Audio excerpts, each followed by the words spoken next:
Call to order is item number 1. Number 2 is a roll call. Counselor Seidler. Here. Counselor Jean Marie Catarina. You have to think about it, right? Yes. I'm And here. Counselor McGee is here. So I show that as all attending. Item number 3 tonight is the approval of the minutes from the March 9th, 2023 meeting. Is So there moved. Second. a motion and a second? Any discussion? All in favor? Show that is unanimous. Thank you. I would also entertain a motion to move item number 5 to replace item number 4 on the agenda, and item 4 will flop around to item number 5. So moved. Second. Second. Any discussion? No, it's fine. All in favor? There we go. All right, so formally, item 5, discussion and possible action on the proposed amendments to small batch facilities located in the Crossroads Plan Development District. Ms. Spear. So this particular item came to our attention last week during a pre-application. Allagash Brewing came in with a preliminary site plan to go over the development with the development review team. And with that, we realized that the brewery is over the 5,000 square foot limitation on small batch processing. And so we went back to the table. I spoke with the zoning administrator. I spoke with legal on different ways that we could perhaps look at this. It's not a restaurant as they don't have a full kitchen inside. So it is really a small batch processing. And in order to permit them to move forward, this minor amendment to the actual CPD seemed to be the easiest route. This would keep in place all of the other performance standards for small batch processing, but would increase the size to 15,000 square feet. And so that's what this proposal is for. As it is now, the small batch processing has a requirement of maximum of 5,000 square feet, and that includes tap room, retail space, and everything. So that's the proposal. Okay, just as a quick question, what were the other options other than going this route? Our ordinance has a definition for drinking establishments. It is not permitted in any district. Our ordinance has a definition for restaurant, but it doesn't include beverage, just includes food. So this was the only potential change that in discussion with legal counsel that we could come up with to address it. So variances weren't an option No, here. no. Yes. Yeah, I have a question. Why from 5,000 to 15,000? Their proposal is for 9,000 square foot, and it's a draft proposal, and there's some potential for future expansions. So just put in 15,000. That's definitely up for conversation, but as a starting point. And before we get too far ahead of ourselves, after introduction, usually like to ask the public if they liked any questions on this. So we'll hold our fire for a second. Is there anyone from the public that would like to ask questions or speak on the matter of the Allagash small batch processing zone change? Anyone in the audience? All right, I'll close public discussion. Go ahead. Yeah, I looked at this and went, I'll tell you honestly, my reaction, imagine that. First of all, I was really surprised to see us change all the small batch for one business. That's what it feels like. Okay. And I'm sure that's what it looks like to the public too. And I was involved when this whole Crossroads Plan development was in long-term planning, whatever. So that being said, I was just taken back by, going from 5,000 to 15,000 square feet of floor area, because the original intent was, to have, they were small batch facilities, nothing huge. Now, that being said, things have evolved since this was first put together back in the day. And now what happens with breweries and, small batch development and whatever. So I just don't want the public to be going, what? Why are we doing this for one business? Right. And I think it was done in 2006 Is that when this small batch processing was put into place? No, that was, Was it soon? I wasn't on the council Okay. at that point, but you know, at some point it was added when I remember vaguely. Maybe 2016, maybe. Yeah, I'm feeling that year. maybe, yeah. Um, But that being said, so that's just, Sure. it's just a red flag. Sure, I So- understand. I think in the instance of Sebago Brewing and none such, they have full kitchens, so they're classified as Okay, restaurants, Gotcha. not small batch processing. And so I think this is the easiest way, I think, to do it with what we have in place now. A better solution perhaps could be to add a use that's more appropriate to what it is. Yeah. The drinking establishment use could be a use, but when I ran that by legal, because we have this very specific small batch processing that stipulates tap room size and retail space and the brewing space, this definition made the most sense for it. In terms of history, my recollection is that small batch was first allowed in the HP zone. And at that time, I don't remember exactly the date, we can find that. It was more food related. I don't think breweries and tap rooms were kind of in vogue, frankly. Right. Maybe just at the cusp, but certainly not to the extent that we have it now. Mm. And then it was brought into the CPD zone when that was created initially as an allowed use. I don't know that we permitted another small batch processing facility, or any small batch, frankly. Hmm. So I think the industry has evolved to a point Yeah. that this didn't ever contemplate, I suspect is the dilemma we have. And the fact that they don't actually have a kitchen, I think is also kind of a unique situation. So what do they do? I'm not, obviously I don't go to these places, so what do they do? So this particular. It's a brew pub, if you will, but they have some antique and some artifacts sort of brewing things for display. They'll do a sample brewing every 2 weeks is what we're told. And then they have food brought in. There's outdoor seating. It's really a tap room bar. It's not open to late. So But it's just drinking with no food. Is they that do have correct? food on site, but Okay. they don't have a commercial kitchen indoors. So where do they get the food? They have it brought in. Catered in? It's something to that effect. Food yeah. truck? I mean, Probably. I'm like. It's like a Food trucks, detached that's- kitchen, but the size of it is not to scale to be called a restaurant, if that makes sense, as Okay. the primary use. And If the restaurant definition included food and beverage, then it would cover it, but that's another, Interesting. uh, So this little just bit of an sort of older- slips through the cracks. Right, so it doesn't Right. qualify as a restaurant because Right. they don't have a full kitchen, but Right. it doesn't, Yeah, but it exceeds the number of square foot. correct. Okay. I think if I But it recall, really is more of a drinking establishment, Right. which is not allowed anywhere, that's just correct. defined. I think none such ran into this issue, and the way they got around it was the building was bigger than what was allowed, but Mhm. they basically had to Yeah, wall restaurant. off. Right, they had to Right. wall off their brewing activities separate from the restaurant activities, even though they were under a shared roof. Right. That's how they kind of avoided it. I guess my follow-up question with, if we allowed this to go to 15,000 square feet, is really the whole CPD Correct. a good spot? I mean, should there be limitations within the CPD as to where something like this would be located? Because, would this small batch processing facility be located in the downtown area? And is that really an appropriate spot for this type of activity? I guess that would be my general question. Is, are there areas of the CPD that maybe small batch processing facilities should not be located?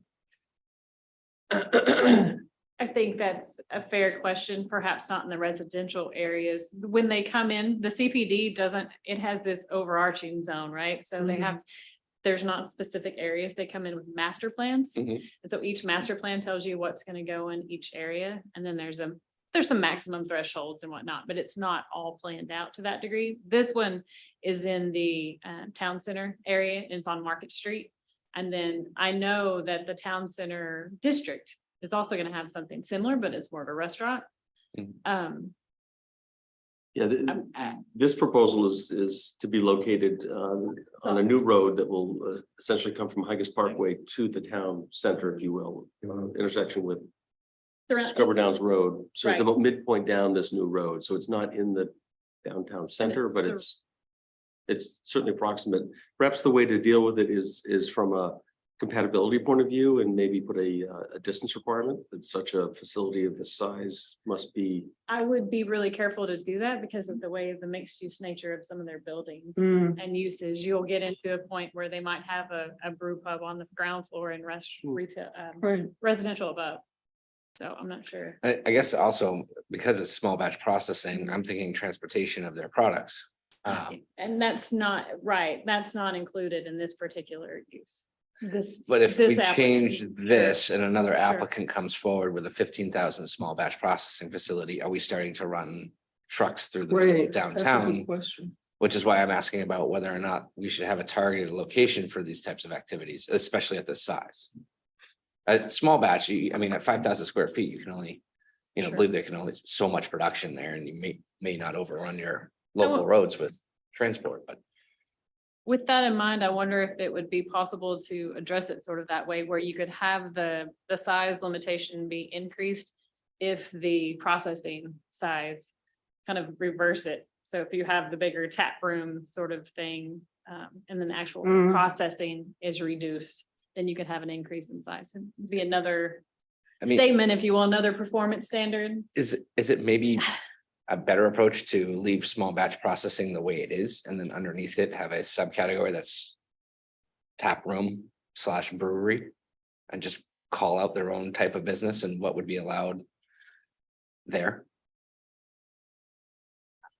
Because you could see other, I could see That other, would be fine. We were trying to do the lightest touch possible. Right. I get it. I know for some of those reasons, I worry about the size of this and then all of a sudden running commercial transport Sure, all sure. through downtown. If Yeah. more applicants come in under this category. Right.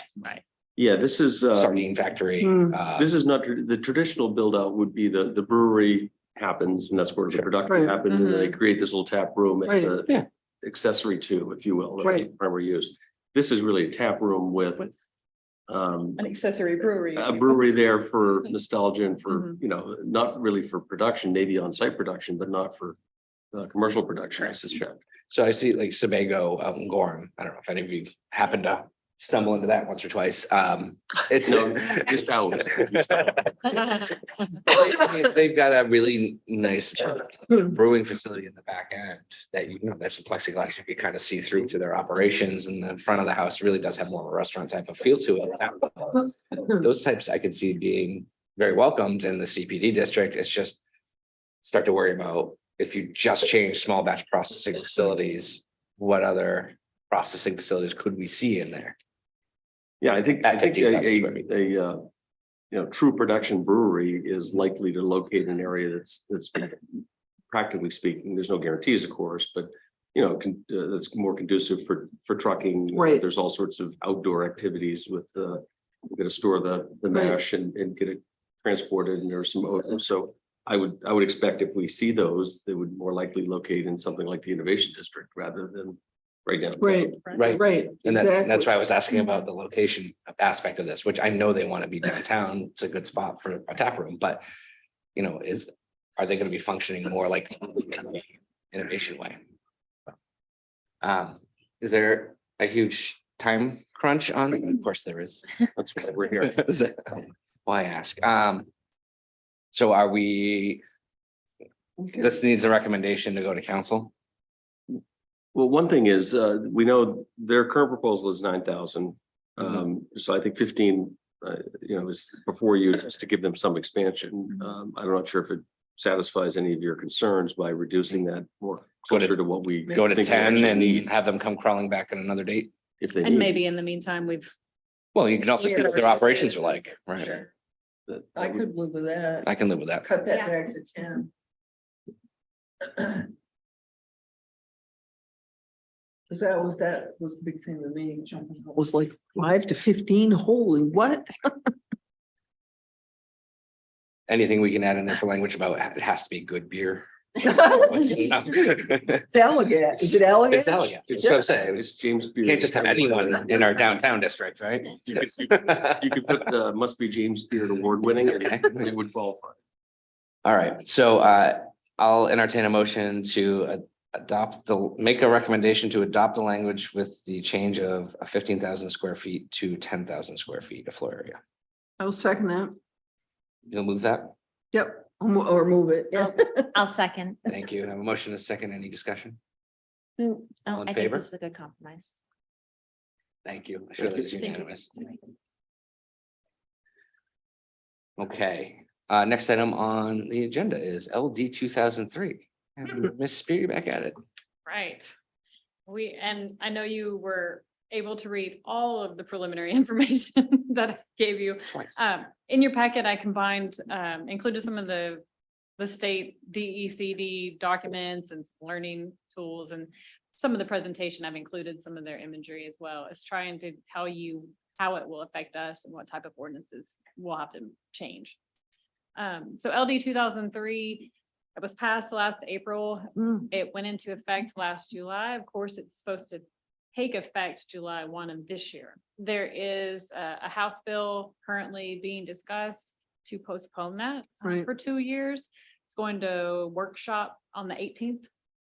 And so that may or may not make this change, but we're proceeding as if it won't. And I think we're in a pretty good spot to address it. Unlike a lot of other communities in the state, we're at a pretty good spot. So the next slide. So the goal is to increase housing opportunities.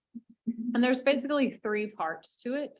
The first part is about more on a single family lot, being able to allow more than one home on the lot. And then there's accessory dwelling units. And then there's an affordable housing component. So those are the 3 parts, and that's how I'll go through it with you on the PowerPoint. So the next slide, the growth areas are also defined. So we have growth areas defined for the purpose of this. Rural farming and the rural farming manufactured will be our non-growth areas, or our areas that we only have to do the 2 per lot, but the rest are in our growth areas. And again, I mentioned the rulemaking process is ongoing, and that's what's part of the problem about trying to get this ready for a lot of small towns that only maybe have 1 or 2 meetings a year. The rulemaking is not even complete yet. So I suspect that there probably will be some sort of postponement, but not sure how long. And this was in your packet as well, but there's some things that we can do, and those are the proposals and some things to talk about today. So we can enact lot size per unit requirements. We can define the maximum number of ADUs, and we can regulate short-term rentals, and then making sure we know where our growth areas are. This one, I won't go through this completely because I'll touch on it with each of the 3 sections. So in the interest of time, again, section 4 is the affordable housing development. Section 5 is your 2 and 4 units per lot. And then section 6 is ADUs. So we'll get right, I believe this one gets right into section 4. So this is affordable housing. And this one, and it's only for projects that are approved after June 30th. It is in any zoning district where multifamily is allowed. And then to qualify, it's the 80% rule and 120% rule for ownership. The projects have to be 30-year deed restricted. It is a majority of the projects, so only 51% have to be designated. The changes, the benefits, I suppose, for the developers of these is you get 2.5 times the base density, and then only 2 parking spaces per 3 units. So a substantial reduction in parking. And I put just an example, the 3I project, 51 units proposed, it would only be required to have 34 spaces instead of about 74, I believe. So that's a substantial change, the parking and then the density. Minimum lot sizes still apply. Water and wastewater has to be adequate. Shoreland zoning still applies. Subdivision requirements still apply, and restrictive covenants still apply. So the next one, these are the zoning districts that allow multifamily. So in the table, you have your village districts, you have Running Hill, T&D, Highest Parkway, and CPD. So all of these allow multifamily. So this affordable 2.5%, 2.5 times density could be utilized here. And on the chart, the max density is the base density for purposes of this. I've also included that the density factors apply for this. And that's because when you start getting into the ordinance rewrite, we'll have to really address all of these things. We already do a lot of bonuses and whatnot for density. But at the very last column, you'll see what the 2.5 times looks like for density. So growth permits do apply. So for us, the way the GMO is currently undertaking, there's a growth pool, if you will, for affordable housing. So that would still apply. There's some actions required that we need to do. We need to address our affordable density requirements and make sure there's some potentials to either repeal what we have, because we have, and I'll get into this in the second half of the conversation with the density. But we have density bonuses for transfer of development rights. We have density bonuses for affordable. And then we have this new state required. And so we can address our existing and then add the state. So you don't get to double count, if you will, or we could repeal and replace. So there's a couple different ways to do it. We need to remove the affordable fee in lieu option for this scenario. So again, if we repeal that, we wouldn't have to do that, but that's a discussion point. Ensure height restrictions apply. They do. I have confirmed with our legal counsel. And so height really has a lot to do with density, right? Because you still have minimum lot areas. So there's some safety nets, if you will, to help us a little bit with this. And then we'll have to update our parking requirements. Just for clarity, density is based on units allowed per acre. Correct. Correct. So again, this is just the proposed amendments that we'll have to work on. It's basically, we have an affordable section already. And so I've drafted it one way, but there's another way to draft it too. So that'll be for some consideration. So any questions about that one, that affordable component? So the next one, this one is the trickier one. It touches a lot more of our ordinances. It's the residential units up to 4. And so it's essentially adding multifamily use to all your zoning districts, but you don't have to call it multifamily. And if you recall, if you call it multifamily, then the affordable can work. So there's some ways to write that I've figured out that we can call it single family up to a certain amount of units and then put some performance standards in place. But basically, if you're in RF and RFM, you're outside of the growth area. So you can do up to 2 units per lot. Okay.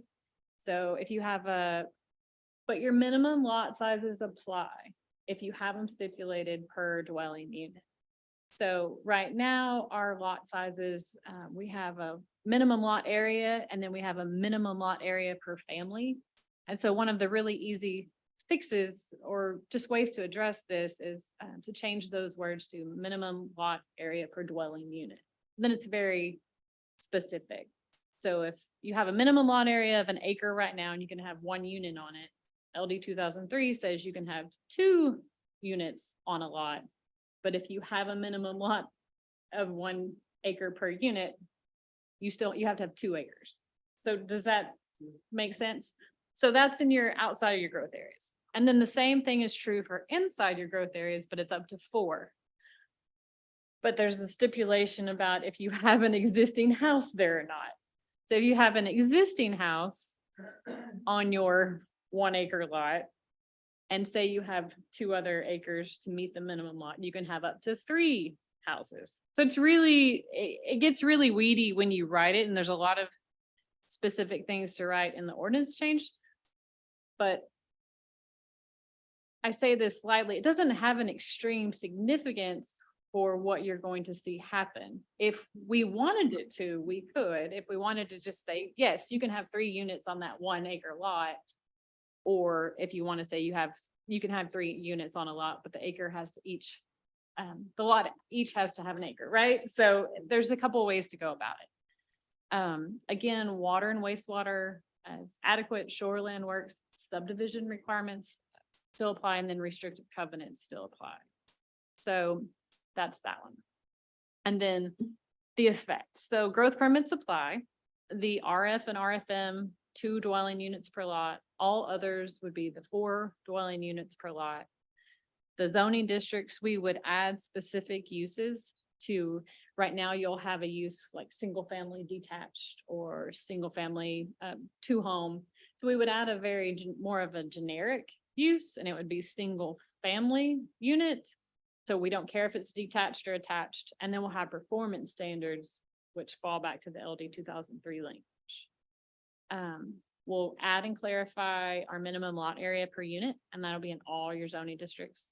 And then there's some tear down prohibitions, and then space and bulk. I think this would be a really good opportunity. When you look at our zoning, everything's in different districts, and it's very hard to look at it side by side. So I think this will be a really good opportunity to combine some districts, all of your residential, all of your village districts, so you can really compare them side by side, because there's a lot of similarities. And so that's something I'd propose probably to do it as well, so it's easier to follow. So this is a graphic, and it's just a graphic that's in your packet too, but it's the DECD's drawings to kind of show you how it would work. So the one thing about the lot area, you can't make the second and third unit any bigger than the first. So that would be something, if you, okay, 1 acre for one, but 5 acres for 2. You can't do that. It's just that minimum has to stay the same. And then there's some ways to do accessory dwelling units as well, but that's what these are trying to show. So again, for the proposed amendments, we're really going to touch a lot of our zoning districts, all of your residential districts, all of your mixed use districts, performance standards, and then the dwelling units. So this is what I would envision coming before you just this section. So any questions about this one so far?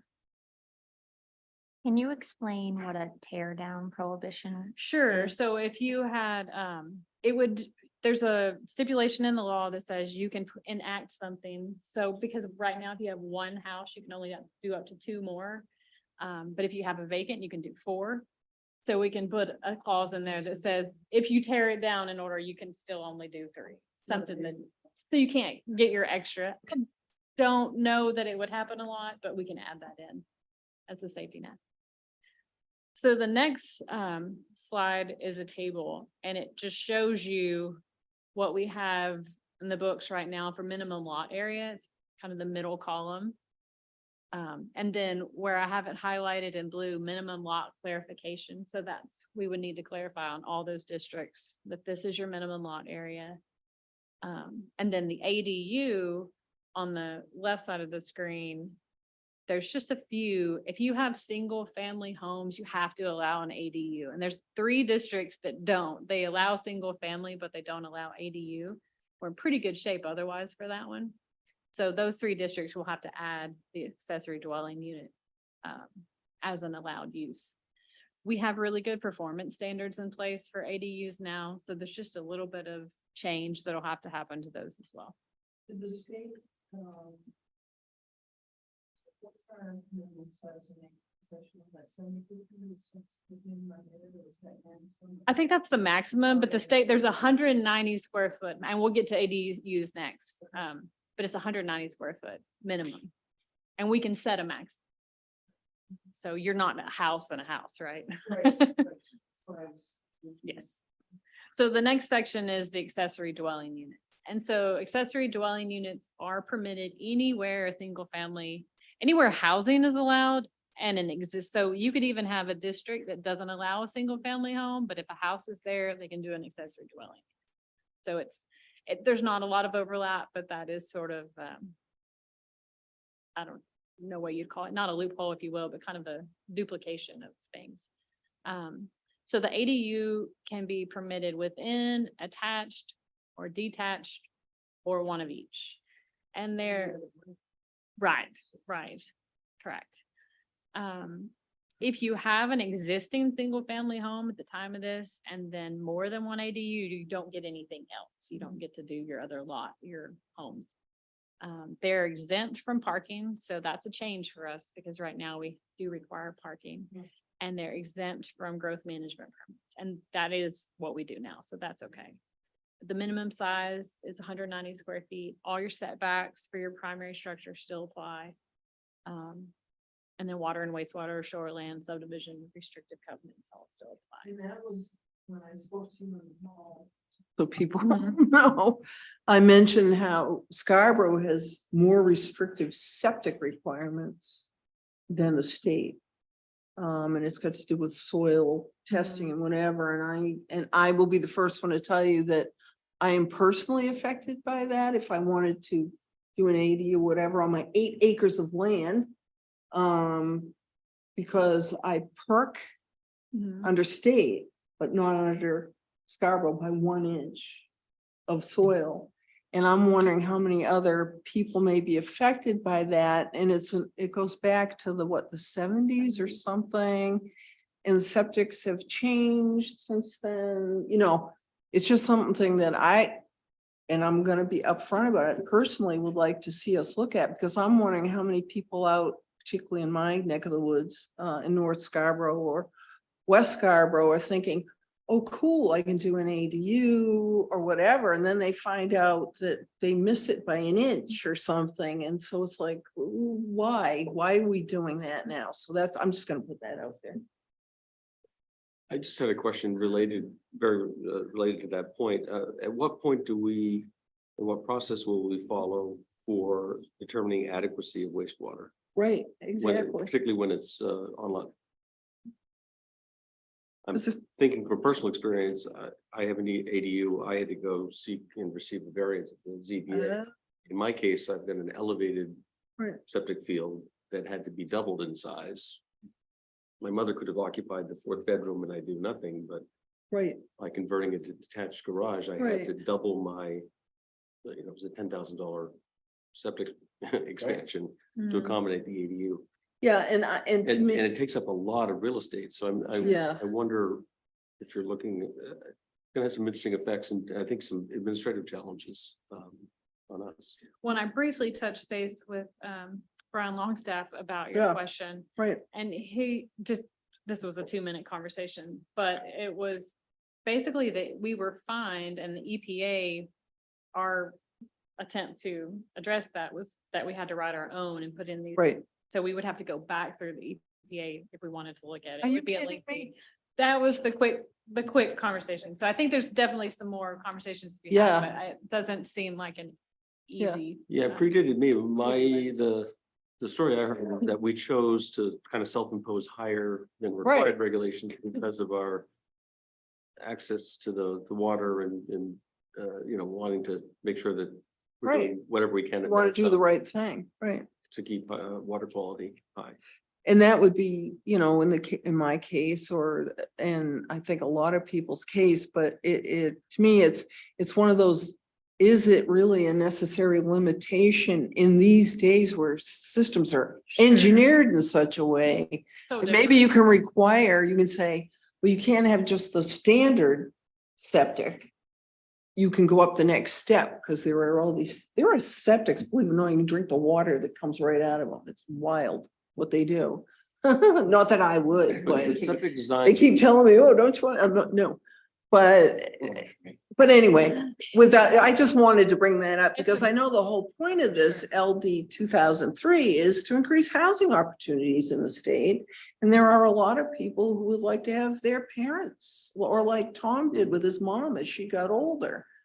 I may want to live over my barn and my daughter have the house, but I can't live over the barn. But anyway, there you go. but so septic systems are rated on the number of bedrooms. That's the measure Yes. for Yes. capacity, right? So would we follow a similar standard when someone presents themselves and wants to build an ADU? We would first look at the design of their existing system, Right. see if it's adequate to handle the additional That's square right. footage. It just depends on probably the location on the site, and Yeah, most are probably built for 3 bedrooms. yeah. I'm assuming. And then Especially adding the that older 1 ones bedroom. are all Right, 3 right. bedroom from what I've seen. But it's definitely something to look into. Yeah, more. I think it's gonna be an area that a lot of folks are surprised with. Right. That it's Yeah, not they simple. find Yeah. out I can't do an ADU, I Yeah. can't. I think Yeah. there's a way to do it, but Yeah. it will. I just require wanted to expansion of flag your that. system. Sure, no, I think Given that that's this a is- really good Yeah. topic to go into a little bit more. Thank you. Let's see. So the next slide is just the effect. So this part, this section 6 will have on us. We already have some of these things in place, as I mentioned earlier. We can limit it to 1 ADU per lot if we wanted. We'll have to add ADUs under these 3 sections in red.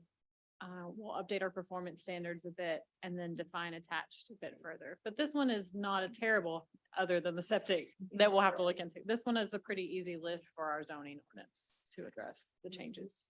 Mhm, certainly. And so the next slide just shows you the different sections that'll have to be touched. So you can imagine that this is about, I think, 24 different ordinance changes or touches to make it all happen. Some really very simple and some a little bit more detailed. When it comes to drafting, I'm wondering, Autumn's presented it in 3 distinct cases. They all apply and all need to be considered at the same time. And maybe I'm proposing something that's really hard to do, but would you be interested in understanding what changes are required to implement each of those pieces? We could perhaps do those in different colors. They'll be completely different sections. So ADU and affordable are 2 different performance standard sections. There's The- likely to be changes in certain Sure, ordinances that sure. may touch all 3. Right? There's probably a little bit, yes.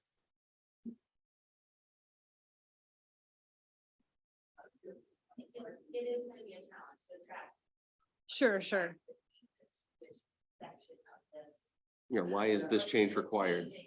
I was sort of thinking about doing it, the way I have it now is where all of the section for section 4, the affordable is one, this is what's changing for that. And it may be that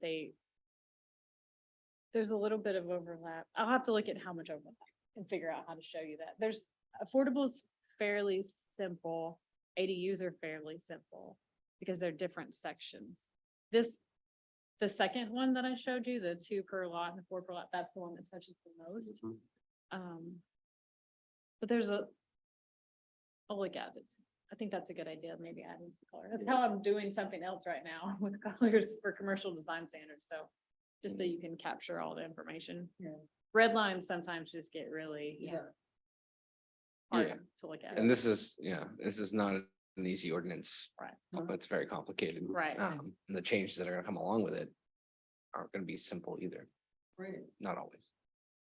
But in some way, it's not necessarily bad because it's a good chance to review what our ordinance, because we have, compared to some towns, we have some wild and crazy. It's like our 3 yard, this yard, that, and there's really no big difference between And them. I you think know? you'll like the way I'm putting it together in the table, so you can just look at it. Yeah, I okay. think that'll make it a little easier. to And see. we had briefly touched on Mhm. maybe combining fixing some of that. Why do we Yeah, have so many zones? Like, exactly. really, what are the differences? Exactly. between- Especially if we do get the extra time, I think it would be Right, worthwhile to do both things. It's a really good time to, okay, let's reorganize a little bit while we're Right. doing this touch to so many things. right. And the changes. I know that seems almost counterintuitive, but if you're gonna do so much, it's Sure. sometimes a good Right. time to change things a little bit, so it's easier to process. When will we know if we have more time? June. That's what we were 2 weeks before talking this is about. supposed to be. I think we'll have to continue on a pretty quick path and then we'll get more time suddenly. That's Yeah, what- we're planning on advancing this. That's why we're sitting before you this I would evening, just, to comply with the original deadline. The prognosticators are suggesting that 2-year relief has been sought, that a likely People get compromise that. might be a year. Yeah, that's what I was gonna say. But I don't think we ought to count on that. Yeah, sure. So I was thinking for the May 11th, giving you all of the ordinances. We'll see you, Brett. On May 11th. Okay. Get on it. All right, so are you all set on your presentation for right now? Yes, for this part, and then we have density. If you would like to talk about Okay. that. If you don't mind, I'd like to invite the public to Sure. ask some questions on what you've already just presented before we get into the next section. Hi, Sue. Hi, I'm Sue Hamel, and What the heck was that? I have been thinking about the issue of short-term rentals for quite a while, and that applies, I think, as part of this this ordinance. Because as people are putting in their ADUs or additional unit on their lot, lots of times, especially at places like Pine Point and Higgins Beach, they are becoming short-term rentals. And so I wanted to put it on the town's radar as something that we need to be aware of and perhaps think about putting in some restrictions. Because if the purpose of this ordinance change is to increase the supply of housing, yet the housing is going to become short-term rentals, that is not increasing the supply of housing. And I've observed how it's changing a lot of neighborhoods in Scarborough, making them much more transient, emptying what have been traditionally year-round homes. And down at the point, where Bailey's Lobster Pound and Bait Shed, that entire area, when I was growing up, that's where the year-rounders lived. All the clammers, the lobstermen, people who worked at Snow's. The other end, where I live toward the Old Orchard border, was where the summer people lived. Hmm. And it's kind of, at this point, reversed. There's no one who lives down near Bailey's in the winter. There's no neighborhood. You don't see main license plates down there anymore. It's rentals. The neighborhood is gone. And is that good or bad? I don't know. But I think it's a sad thing to see that neighborhood disappear. And all of those houses have become short-term rentals. So I think that there's, in my area, where I am, I'm seeing, rentals as well. And lots of parties, noise, late nights. On Saturday, when the rents change, it gets to be, it's going to be a late night and it's going to be a noisy night.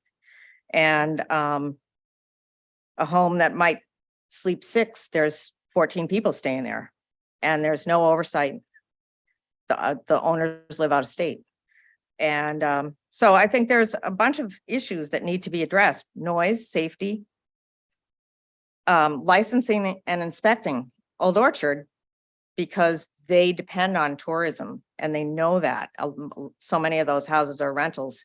They have, those houses need to be licensed and inspected. And with that, the owners pay a business tax, and it's a standard amount. If it's a 1-bedroom, it's X. If it's a 2-bedroom, it's a different number, so that they don't leave it up to the homeowner to voluntarily come forward and say, well, I've got 2 fridges and, whatever. I think it's a great system. And there's the other issue that I really worry about with the ADUs is the enforcement. And I will say that there are a lot of illegal units in Pine Point where the town isn't aware that there's an ADU in there. And so they're not paying 2 sewer bills, and they should be. And they're not, necessarily correctly assessed. And is it simply a matter of neighbors need to report that something's going on?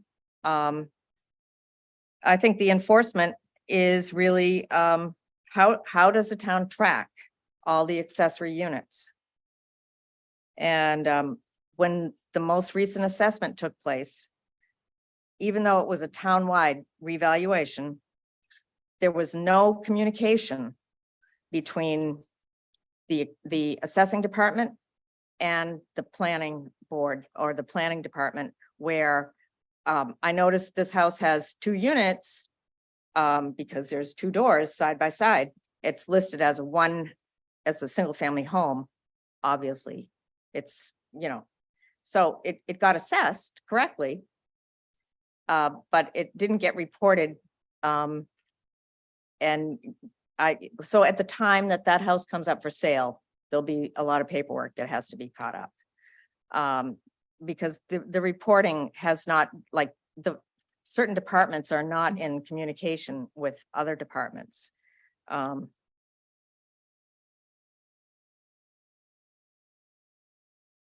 guess that's it. I think, I do think that the enforcement is something that's going to need to be, there are performance standards currently for the ADUs. And that is like, if the owner must live in one of the units, well, good luck with that. And it can't be occupied, the ADU can't be occupied by more than 2 people. Good luck with that. So it really needs to be, this is going to be, this won't happen before these other ordinance changes need to take place. But I think that controlling the short-term rentals and tracking them is something that the town needs to start thinking about. And it's, if you look in the Portland Press Herald and do a search on short-term rentals, all the way up the coast, including, the Bar Harbor area, they are putting restrictions on all of the short-term rentals. So, thanks. Thank you, Sue. Any other members of the public? Liam, we all said, no close public comment, and Autumn, if you want to continue on with your next portion of your, unless counselors here have, yeah, go ahead, Jean Marie. Sue, you're gonna fall out of your chair. I agree with you. No, I've been saying this for a while. It is something to put in the back, make a notation on that. Short-term rentals are an issue for so many ways. And if we're going to increase housing for the workforce and others, we need to be looking seriously at those now. And I'll be the first one to say that for a long time, I was like, don't worry about it. We got Higgins Beach, we got Prouts Neck. They've always traditionally been rental areas, et cetera, et cetera. But I think it's gotten out of hand. It's a whole new trend, and it's not just in those areas. You're starting to see them creep up into other parts of town too. So I just want to put that out there for ordinance. I'd like to see us look at short-term rentals. Sure. Thanks. And just for your awareness, Autumn and I broached that subject, and Oh, it's on the radar. good. So I think ordinance should expect to, at Good. some point, maybe post LD 2003, we have a pretty chock full lineup coming our way. I know, Autumn, you've had your hands full. We did talk about, I know Brian Longstaff has had several issues. We found something on Airbnb the other day that was a tent in the backyard.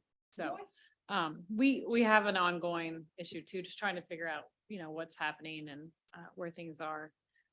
But we may have to postpone it so we can gather up information through the summer, and then it might be later on kind of thing. It is, yes, definitely on the radar.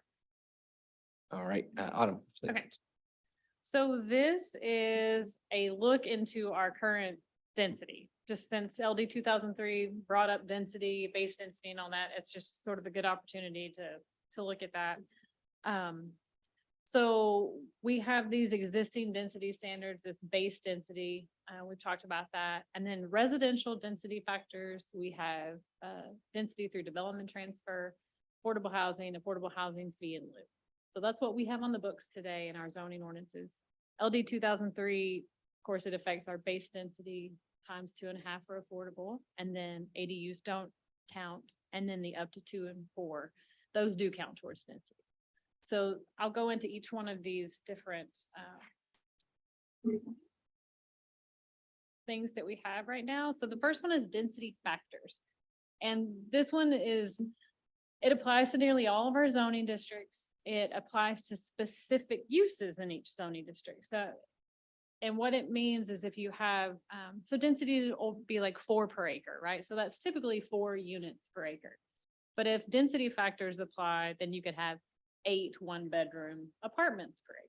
So you get a bonus already. So we already have those things in place. Density factors apply for size for 1 bedrooms and then 2 bedrooms. 3 or more counts as 1. So this is something that's a little different from what you might think. Oh, it's 5 units per acre. It actually can mean it's 10. It's just something to think about. Every district applies it differently. So some districts it only applies in mixed use buildings, some it's more for townhouses, some's for multifamily. So each one is a little unique. And that's why looking at them side by side gives you a really good opportunity. Like, okay, density factor applies here. Does this make sense? It's a really good, easy way to compare it. So the next one we have as the affordable and in lieu fee. So different districts have different requirements that you can get X amount of units added onto your base density if you do affordable project, or you pay the fee in lieu. The fee right now is 50,000 per lot, but the density factors are permitted, right? So if you did apartments, it would be reduced, or you did smaller units. So we have those. And then the next one we have is the transfer of development rights. This one's been on the books since 2007. It's never been used. It's basically, it was an idea in the early 2000s that was pretty rampant everywhere, I think. But it's the idea of preserving your rural over here and giving those building rights to others. And it's a fee structure, but we've not used it. It also technically needs to be reviewed by town council every 3 years. So we need to do that too. Excuse me, the next slide. This is your, so this gets in the weeds a bit. But these are our zoning districts. And then if you go across, you can see what uses are permitted for residential. And then the base density is in green. And then what LD 2003, if that affects it or not. And then we've included the acreage that we have zoned for these properties. This is not a perfect assessment because a lot of the only tool we have right now to take away developed acreage is if it has an address.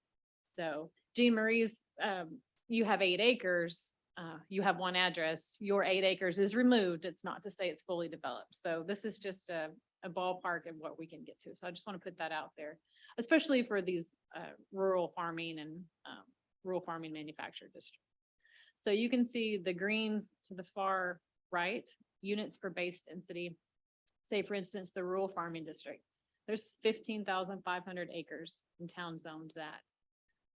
If I take out 25% just for right of way and infrastructure improvements and whatnot, you end up with roughly 4,000 acres that are developable, and our base density is 1,900 units.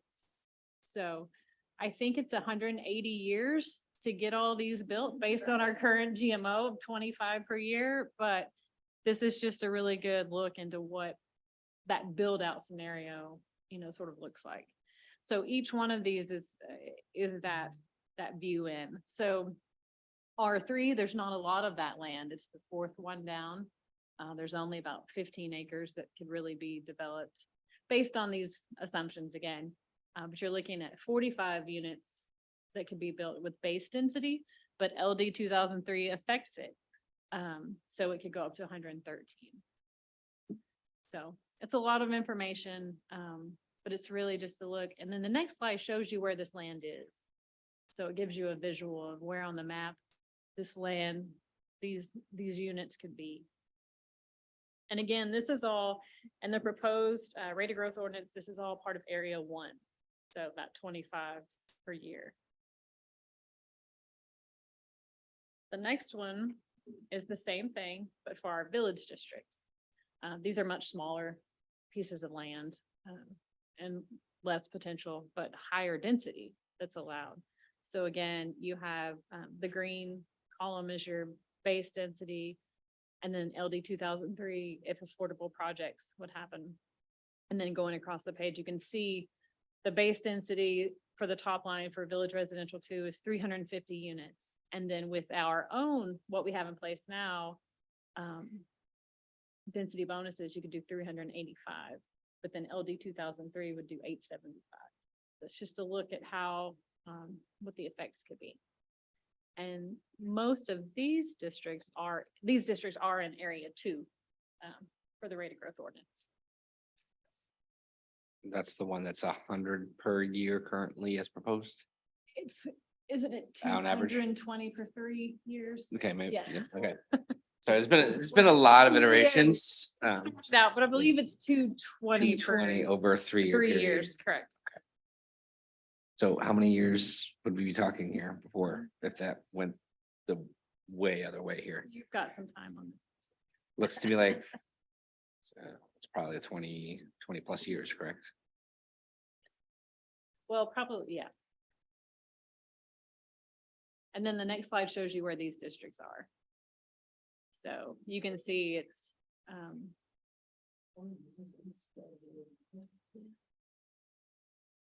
so these are much more focused areas where this potential is. And then the next one is all the others and everything else that Running Hill, and there's a beach and T&D, CPD, Higas Parkway. So that's all of that. So you can see what you have. Some of these are really small. There's not much. It doesn't even show up on a map how much property is left that. Like Higas Parkway, 186 acres. It has a lot of potential. Got pretty high density. And then the Downs, they have 20 units per acres, their base. They of course have their own growth permit that would still apply, so. We do have land. It may not be in the right spots and large parcels, but we do have, based on just our zoning and based on just vacant land, we do have potential for growth. And again, this is a very high level look at, the actually could probably be closer to taking out 40 to 50%, but this is just a conservative estimate of worst case scenario, if you will.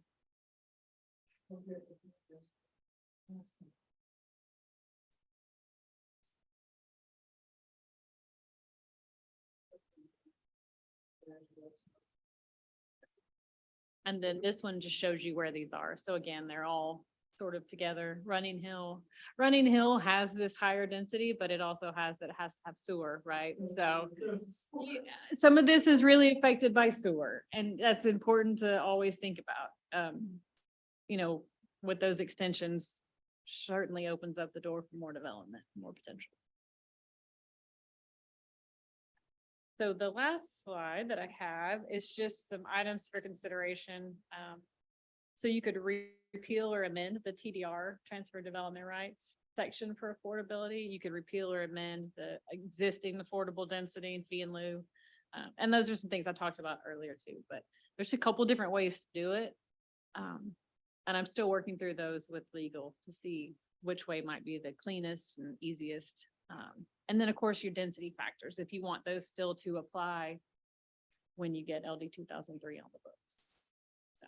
It just occurred to me, just a thought, in terms of potentially repealing or amending the in lieu fee for affordable. Yeah. That's ended up being most successful in the context of contract zones, frankly. There are a couple of instances where developers have actually used them. And where that's important is that having a fee, which is currently 50,000 per unit, enshrined in your ordinance is a really good kind of bargaining chip or a reference point, if you will. These negotiations are all kind of different, but I think to the extent that we can ground them in fact, and this is what we charge, that can be helpful. So I just mentioned that in passing, that there may be some value in keeping at least that one in place. Yeah, and that won't that be part of the discussions that are coming up, like with impact fees and just looking at the whole fee schedule to begin with? Because I think 50,000 is pretty low for a in lieu. It was For affordable. 25 and we doubled it to 50. Could be Portland more. has 100. Yeah, I think what would help though is if I had a better understanding of where we would, do we have a targeted plan or goal for Right. those funds? I mean, if they accumulate, like, right. what's our what are we gonna do? Scarborough's plan for them, right? You know, I Mhm. don't want to We- just keep Yeah, banking we've money. used them to leverage, I think in most cases, larger of affordable housing projects done by nonprofit developers. Mhm. There's a matter that, had I been ready, I would have brought before you. You might recall that this council, pledged monies to, assist the Asylum seekers. Yeah. and to do so, you need to modify the restrictions that Right. you control in terms of how those funds are to be used. So that's a matter that's kind of dangling out there. We need to Right. kind of do some housekeeping on. But that's very prescriptive. It tells you exactly how Right. those funds can and should be used. Mm. And as again, practical matter, they've all been used to leverage multiples, millions more. So circling back to where we are on this, we need to kind of move this through ordinance in a orderly fashion, assuming that July 1st is not going to go away, and it's got to get to council for first reading, second reading, public hearing, all that good stuff. So what I think would help for next ordinance committee meeting is a list of the questions that we need to answer based on the changes. So do you want density to go up or down here? I think if we had a list of questions that we need to debate and weigh in on to produce a final product, I think that would help, because otherwise this is so complicated and large that we might find ourselves meandering Yeah. and not being really concise with the changes that I think we maybe should be considering for something like this.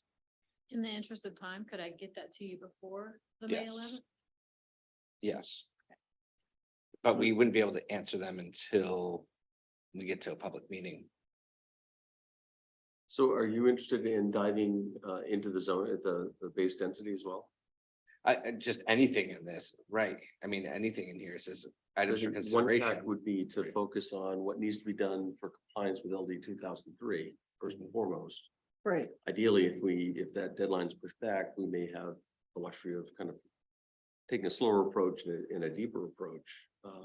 I just expect that the density discussion is different in some regards and meatier and I'd hate to rush through that for purposes of doing it to meet a timeline for something else. What's the state gonna do if you don't have it done by July 1st? I didn't see. Well, for LD 2003, Right. I have made some assumptions Yeah. that you all would want to preserve the minimum lot area. I've made some Right, very right. conservative Right. assumptions based on just Sure. what I've heard. Certainly posing those to you and getting Yeah. feedback. Maybe Yes. could I That would be provide the, those? yeah, And maybe that would. I just want to make sure we're organized and structured as we Sure. approach this. Right. because- Right. Right, I've made very conservative assumptions, but they are assumptions still, so in drafting. But I could definitely provide that and make sure that, is that a good? Yes. compromise? Okay. Yes. please.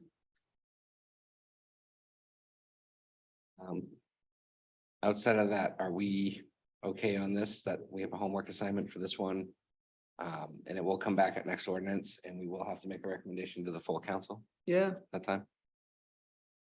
but I am curious, what are the penalties for the state if people aren't ready to work? Because most municipalities will not be ready July 1st. That's why No. so I can tell you that I would not be surprised to see this push back a year as a compromise to that bill that's in front of to push it to 2025.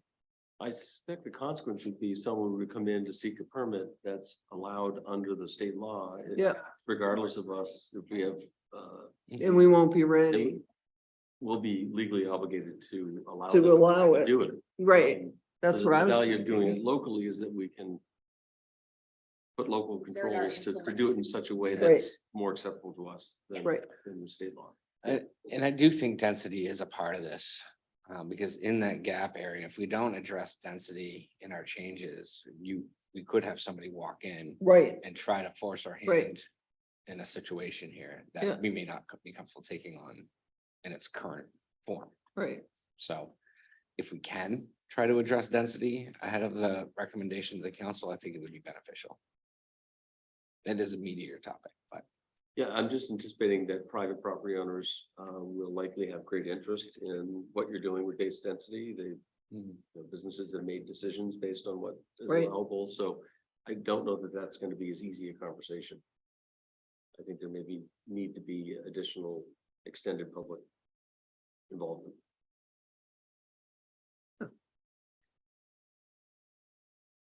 Give it our best, see what happens. Yeah. Okay, any questions from the public on the last part of Autumn's presentation? Which, great work, by the way, that was a Yeah, lot thank you. of information to Digest. dissect and just really to be able to put it in a format that was easy for us to understand. We really greatly appreciate it. Ironically, this has given Autumn a crash course, a cause to dive deep and fully understand what our ordinances are. Yes. All right, so next item on our agenda is the update on the marijuana working group and Yeah, and I know that you have a time constraint, so I'll just be brief. I think I'd broadly characterize this as priming the ordinance committee on some updates and draft changes to the marijuana ordinance that I expect you'll see at your next meeting. And I kind of put it in three buckets. The marijuana working group has met now 4 times. The primary focus of the group is really around the odor mitigation standards and challenges. And so I anticipate some of the changes to the ordinance will include increasing the odor mitigation standards and requirements specifically for cultivation. So we've discussed changes to include some standards around changing out filtration and filters with the equipment which are absent currently, increasing air exchange rates for that equipment. And there's also been some discussion about a few other components that we might bring forward. So that's really been the focus of the working group, in addition to just some general understanding among the parties about the challenges and why this is so problematic. I expect, and I know that there's been some discussion and concerns by the council regarding zoning as it pertains to marijuana establishments. So I expect that I'm not really sure how all that discussion is going to come forward, but certainly we have some ideas about around the broad concerns with regard to cultivation and its proximity to residential neighborhoods that potentially weren't fully appreciated when the ordinance was originally drafted. Right now, obviously, light industrial and industrial zones are where that's permitted. But I think setbacks might be included moving forward, as well as possibly repealing some zones that currently allow for cultivation.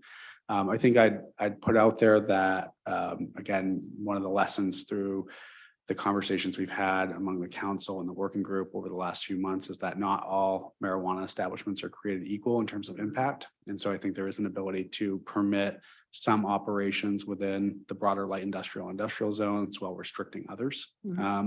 So I think that will be part of the conversation and recommendations.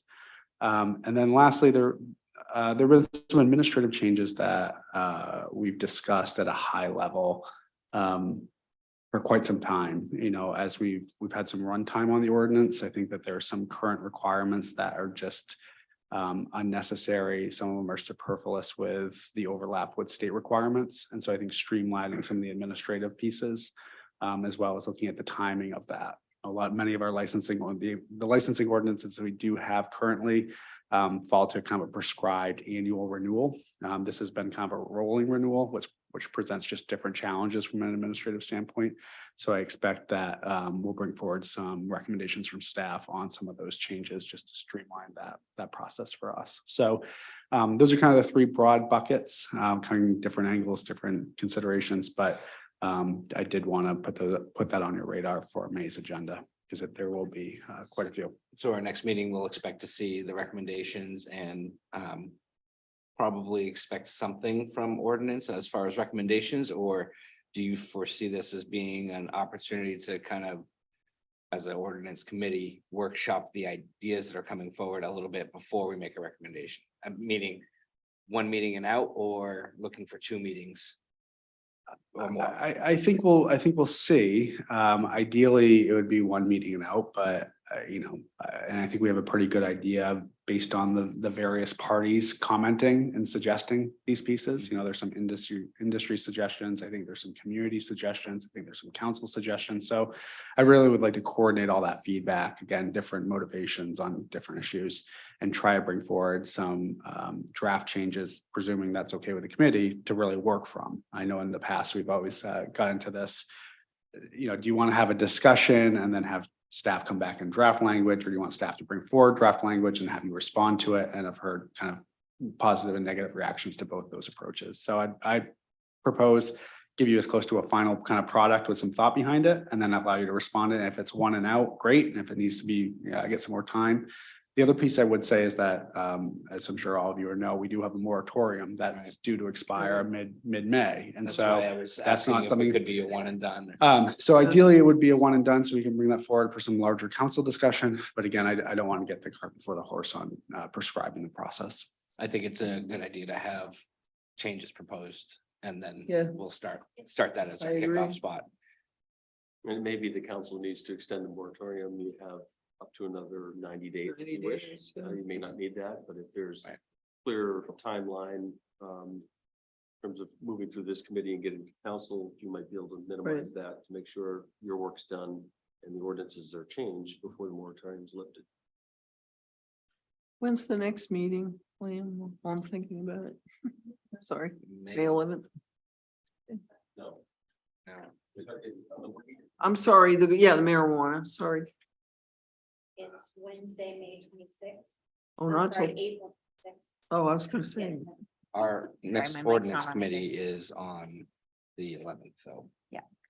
Yeah, the working group is meeting one more time, at 5? deliberately prior to this group meeting again. At 5? And that's a Thank you. marathon budget night, just so you know.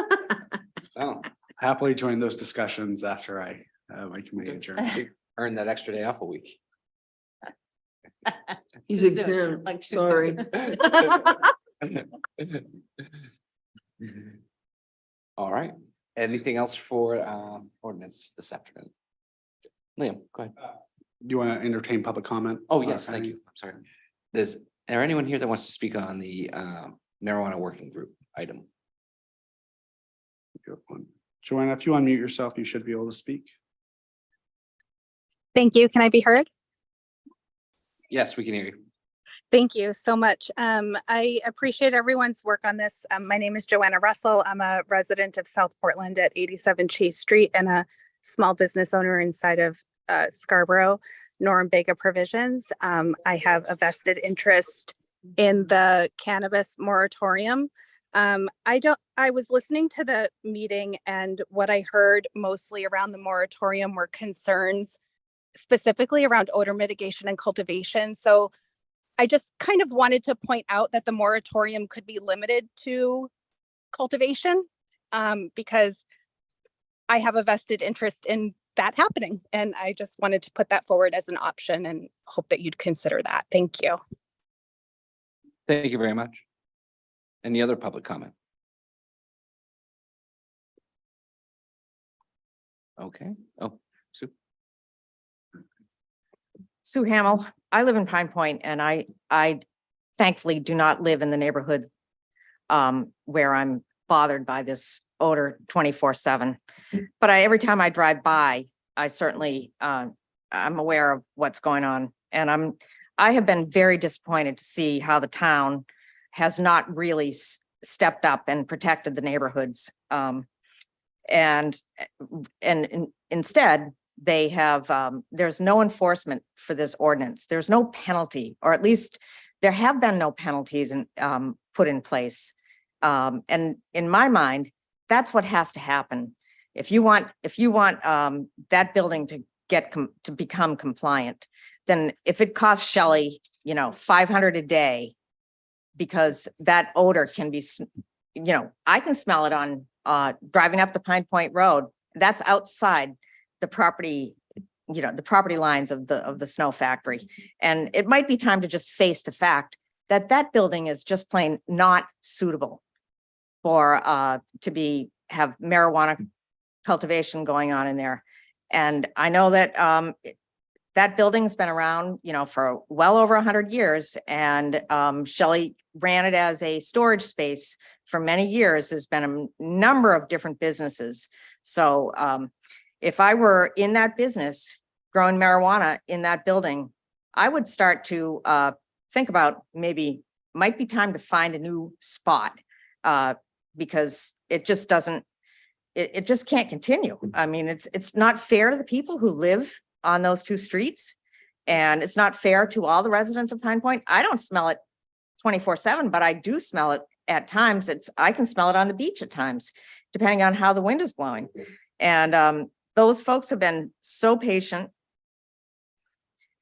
And if, I'm sorry to think that they actually have to hire an attorney in order for the town to take their claims seriously, because that's what we had to do with Avenue 2, for the town for us to get a seat at the table and actually have a serious discussion about what was happening with Avenue 2. And that's really too bad if that's what those neighbors have to pool their money and hire an attorney to take their claims seriously. So that's it. Thanks. Thank you. Any other public comment?